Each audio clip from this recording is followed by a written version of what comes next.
ഓം കൃഷ്ണായ വാസുദേവായ ഹരയേ പരമാത്മനെ പ്രണതക്ലേശനാശായ ഗോവിന്ദായ നമോ നമഃ.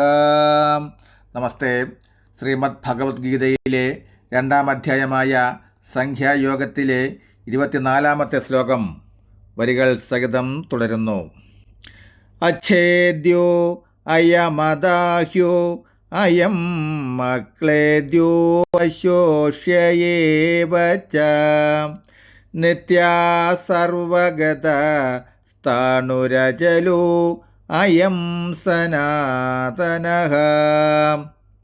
നമസ്തേ. 24-ാമത്തെ ശ്ലോകത്തിൽ പറയുകയാണ്, ജീവാത്മാവിനെ ആരാലും മുറിക്കാനോ ദഹിപ്പിക്കാനോ നനച്ചു കുതിർക്കാനോ ഉണക്കാനോ കഴിയുകയില്ല.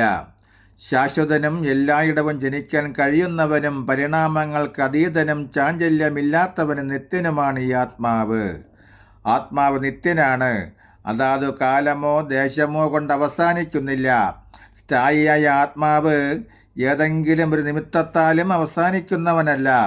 അഗ്നി കൊണ്ട് അണുക്കളെ നശിപ്പിക്കാമെന്ന വിശ്വാസം അംഗീകരിക്കുക പ്രയാസമാണ്. കാരണം ആത്മാവ് അഗ്നിയിൽ ദഹിക്കുകയില്ലെന്ന് ഇവിടെ വ്യക്തമാക്കുന്നുണ്ട്. അങ്ങനെയുള്ള ആത്മാവ് സത്യവസ്തുതയുണ്ടെങ്കിൽ എല്ലാവർക്കും എന്തുകൊണ്ട് അനുഭവപ്പെടുന്നില്ല? ഈ ചോദ്യത്തിന് മറുപടി പറയുകയാണ് ഭഗവാൻ അടുത്ത ശ്ലോകത്തിൽ. നമസ്തേ. 25-ാമത്തെ ശ്ലോകം വരികൾ സഹിതം തുടരും നാളെ.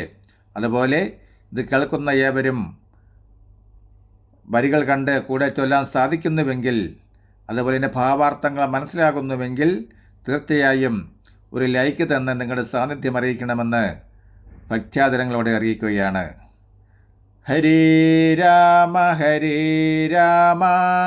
രാമ രാമ ഹരേ ഹരേ, ഹരേ കൃഷ്ണ കൃഷ്ണ കൃഷ്ണ ഹരേ ഹരേ.